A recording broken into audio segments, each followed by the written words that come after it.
Hello, class ninth. Very good afternoon. How are you all? I hope सभी लोग भाई बहुत अच्छे होंगे। चलिए in previous class without wasting time हम डिस्कस कर रहे थे about the this types of diseases on the basis of duration, on the basis of occurrence, है ना। In this class we are going to discuss about the diseases caused by viruses, है ना, कि ऐसी बीमारियां जो कि विषाणुओं से होते हैं, वायरसेस से होते हैं, है ना। बैक्टीरिया जिनको हम जीवाणु कहते हैं और वायरसेस को हम विषाणु कहते हैं, ठीक है। So let's talk about. और सबसे अहम बात है कि बड़ा अच्छा लगता है, एमडी सर बता रहे थे कि भाई आप लोग जो है नोट्स बना रहे हैं बहुत अच्छे से, खुशी की बात है। आप उसको ऐसे ही बनाते रहिए और जो भी चीज़ें आप लोग को क्लियर ना हो, स्टाफ बहुत सारे हैं, आप लोग जो है किसी का हेल्प ले सकते हैं, ठीक है।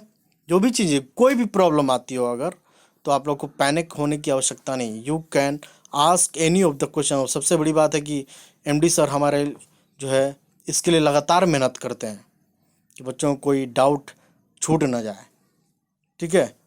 तो basically thanks to MD sir कि इस तरह से जो है काफ़ी वो सिस्टमेटिक वे में काम कर रहे हैं आप तक। ये चाहे मैसेज हो, चाहे आपके स्टडी मटेरियल्स हों, आपके जो है चैप्टर से रिलेटेड जो भी टेक्स्ट हों, या फिर क्वेश्चन आंसर्स हों, या फिर आपके डाउट्स हों, वो सब पे जो है काम कर रहे हैं और सभी स्टाफ जो है साथ साथ उनके लगे हुए हैं। तो बेसिकली ये बहुत बड़ी बात होती है। और इस तरह से आप काम करने के दौरान और आपका फीडबैक आता है तो उसमें चार चांद लग जाते हैं। तो बेसिकली इसी तरह से मेहनत करते रहिए और ये आप लोग मान के चलिए कि you will be satisfied with your answers. Okay, चलिए हम डिस्कस करेंगे without wasting time about the diseases caused by viruses. Okay,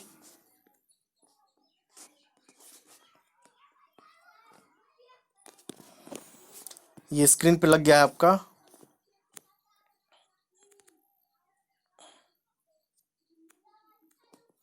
Diseases caused by viruses.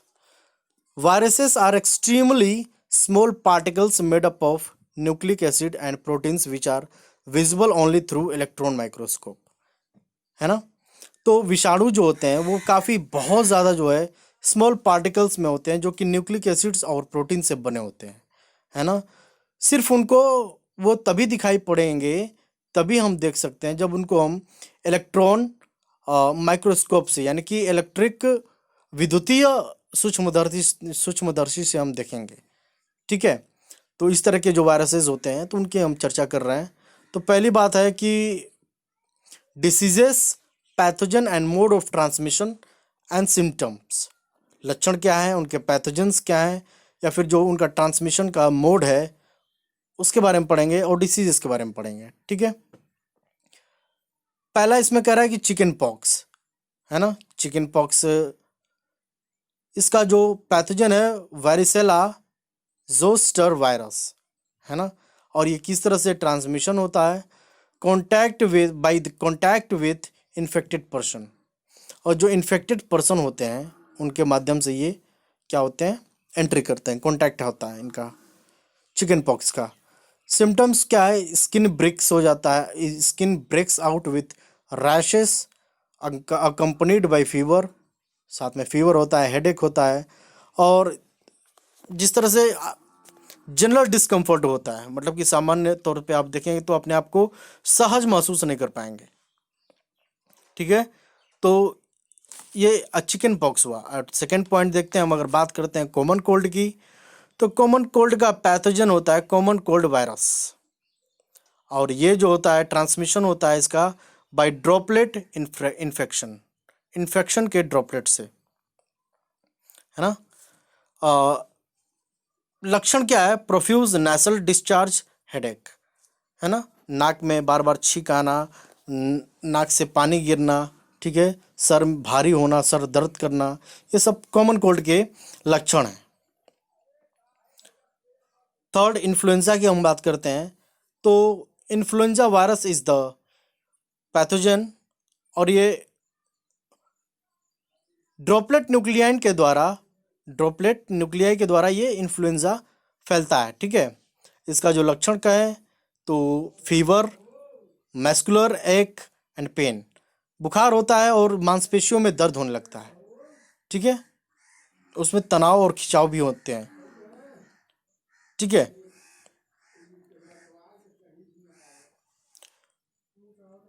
4, measles.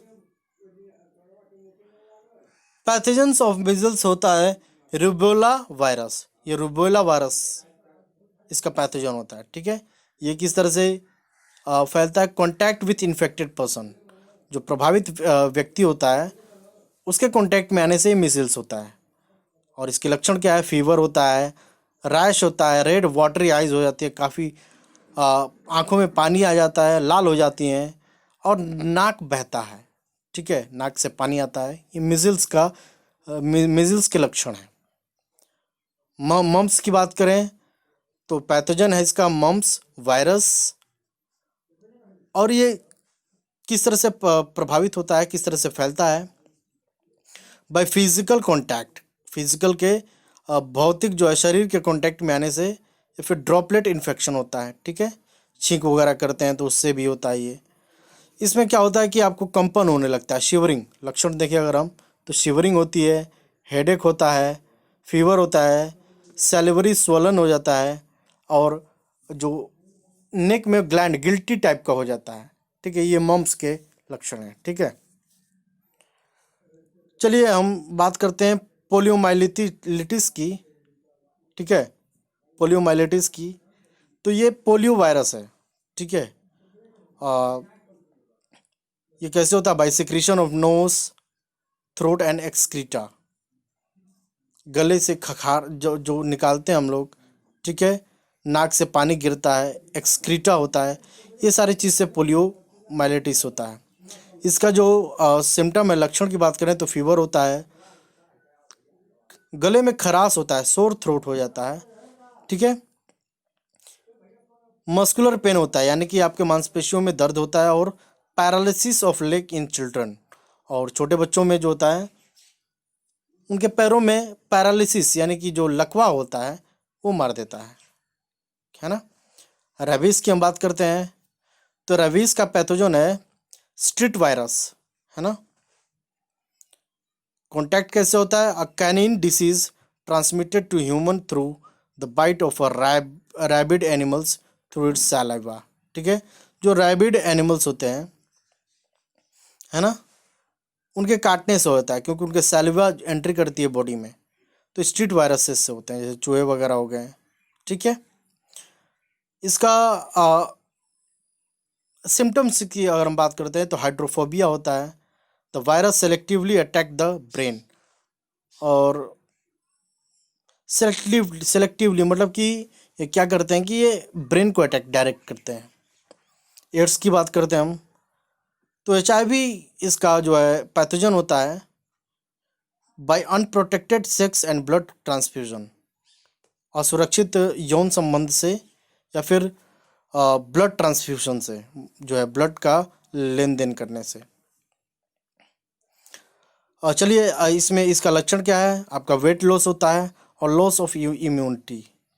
Weight loss यानी कि आपके जो वज़न में होती है वो कमी आ जाती है। ठीक है, और इम्यूनिटी भी लॉस होता है आपका। ठीक है, तो ये रहा diseases caused by viruses. I hope कि सभी लोगों को ये क्लियर हो गया होगा। जो भी डाउट होंगे आप हमको बताएंगे। In the next class we are going to study about the diseases caused by protozoa.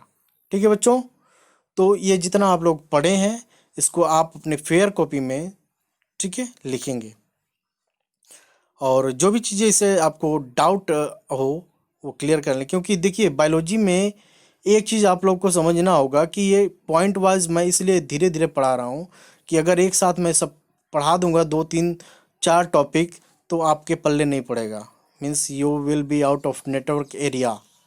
तो आप लोग को जितना पढ़ाया जाए उतना समझिए और उसको लिखिए। लिखने से क्या होगा कि आपके जहन में वो रहेगा। ठीक है बच्चों, तो आई होप कि ये सारे चीज़ आप लोगों को क्लियर हो गया होगा. So that's all for today's class. Thank you. We are going to study about this in further class. Thank you.